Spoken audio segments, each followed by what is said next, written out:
Bonjour et bienvenue sur échecacademy.com avec l'enregistrement d'un blitz donc entre Gaulle qui a 2529 sur playchess.com contre Éloi Relange, donc c'est moi au commentaire. Donc ici une défense sicilienne Najdorf. L'idée est de décaler l'avancée du pion E pour pouvoir sortir le fou. Maintenant il a joué F3, donc plus de problème, on n'a plus besoin de contrôler la case G4 pour le cavalier. Ici, nous sommes dans la théorie, c'est l'attaque anglaise pour les blancs, donc il va jouer probablement Dame D2 suivi de Grand Roc, et ensuite pousser le pion G frénétiquement. Donc ici, pas de problème, on sort les pièces, tout ça est bien connu. C'est tout à fait normal pour le moment.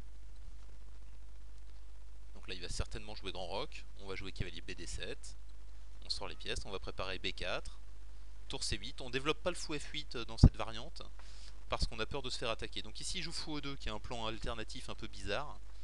Pas très bien joué, hein, probablement. Voilà, le plan avec Petit Rox ne va pas du tout bien se passer pour les blancs, notamment à cause de la faiblesse du pion C2. C'est un peu sans idée ce qu'il fait, c'est pas du tout menaçant.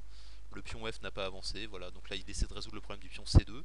Mais les noirs ont pris le centre, hein, donc sur le long terme, il y a un petit avantage pour les noirs. Il va peut-être essayer quelque chose par ici, donc ça c'est absolument sans incidence. Je peux pas pousser en B4 parce que c'est en prise. Il menace de prendre, je peux pas défendre, donc je vais juste prendre.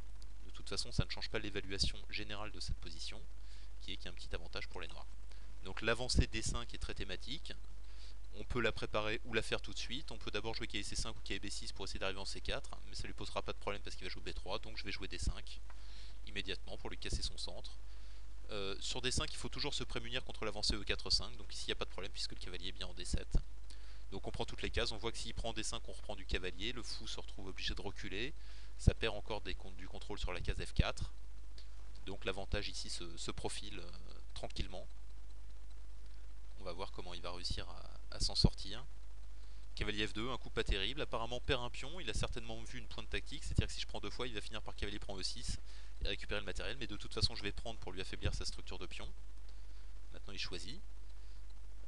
A noter que s'il joue cavalier prend, je peux jouer fou prend peut-être, hein, qui a l'air de gagner du matériel. J'aurai également cavalier C5 à la fin, donc en fait non, c'est terminé tout de suite, je vais jouer simplement cavalier prend, suivi de cavalier C5, et je vais gagner le pion E4 en attaquant la dame.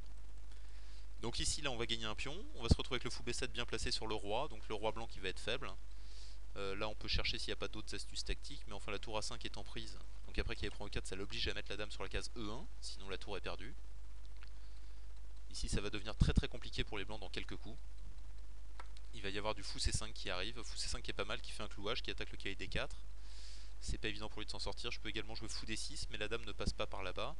Regardons l'option fou H4 qui a pas l'air inintéressante. Fou H4, il va jouer G3, je vais donc lui affaiblir la grande diagonale et après je peux ramener le fou sur la case F6 qui est comme une belle case. Donc ça c'est intéressant, on va commencer par fou H4. A noter que le coup fou C5 était très intéressant également, mais après C3 je ne voyais pas d'option pour gagner la pièce. On est un peu mal au temps, donc là qu'est-ce qu'il a fait? Il a mis la dame sur la case B4 que je n'avais pas vue. C'est ça les aléas du blitz, on va jouer tour B8 assez rapidement parce que là donc on ne voit pas les pendules sur cette vidéo, mais il reste 1 minute 23 pour les blancs et 1 minute 10 pour les noirs, donc on est un peu mal au temps. Dame A4, ça n'a pas l'air terrible, maintenant il faut que je trouve un moyen pour ramener la dame vers son roi. Je n'en vois pas pour le moment, il faut jouer vite. Donc qu'est-ce qu'on va faire? Eh bien on va jouer un coup qui échange les pièces parce qu'on ne sait plus quoi faire tout simplement. Donc un petit fou G5 avec une petite pointe tactique, hein. Sur fou prend G5, non le cavalier D4 n'est pas en prise, mais enfin on va jouer cavalier prend simplement. Et ensuite on va voir si le fou arrive à se réveiller ou pas. A noter que le pion A6 n'est pas vraiment en prise puisque quand il prend je prends et il y a B2 qui sera derrière. Donc ici ce coup fou G5 est symptomatique, hein. Quand vous savez plus trop quoi faire, eh bien essayez d'échanger des pièces. C'est probablement un des problèmes dans votre position, c'est pour ça que vous trouvez pas de coup, c'est parce qu'il y a des pièces qui ne vont pas bien ensemble. Donc ici un petit échange. Ensuite j'hésite, alors remettre le fou en D5 c'est intéressant, il faudrait essayer d'intercepter cette tour pour pouvoir passer la dame en G5 ou en H4. Il va falloir replacer le cavalier d'abord, donc probablement sur la case E4. Donc là on peut encore échanger des pièces, d'ailleurs ça a l'air bien parce qu'il y a B2 en prise à la fin. Donc ici je vais bénéficier d'un petit plus, c'est que j'ai pris un pion, j'ai une tour qui arrive sur la seconde, mon roi est beaucoup mieux protégé que le sien. J'ai en plus dame D1 qui va me permettre de gagner un deuxième pion, alors la finale de tour est archi gagnante. Tout a l'air gagnant ici et je vais faire la finale de tour. Il me reste 44 secondes, ça va être largement suffisant pour gagner cette partie. On met le roi à l'abri, un petit H6. Il met la tour là, on ramène la tour. Maintenant ça va être de la technique de base.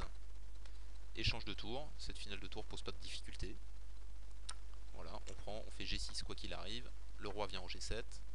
il n'y a pas de problème. Maintenant, la tour se replace, un petit échec, on le pousse, on va pousser les pions. On va mettre le pion en G4 et ensuite on va aller à la pêche au pion G3. On va simplement essayer de gagner avec 2 pions passés liés. Ça va être assez simple. Hop, on monte le roi en G5 qui est une très belle case. Voilà. Maintenant s'il redescend pas, il a pas redescendu la tour, on fait ça. On peut ramener le roi. Je peux mettre ma tour en F3 aussi, j'ai pas mal d'options qui sont assez fortes ici. Il va falloir intercepter la tour sur la... ici pour monter le roi. Voilà, ça monte. Maintenant on repart par là. Il va y avoir un échec, 2 échecs, et là, hop, le petit geste technique, on échange les tours et la finale de pion n'offre plus aucune difficulté ici. Il suffit de trianguler et de jouer F4. Donc une petite partie tranquille, là plein d'options, il me reste 13 secondes, il n'y a plus aucune difficulté.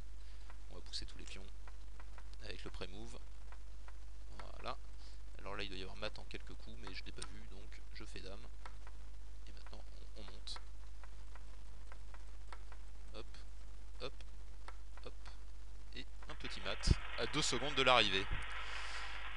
Voilà donc pour cette première vidéo Échec Academy. Bien entendu, il y en aura d'autres avec Jean-Luc Chabanon, notre professeur vedette sur votre site préféré. Donc merci de nous avoir suivis et on vous donne rendez-vous pour une autre vidéo prochainement sur échecacademy.com. Merci de nous avoir suivis.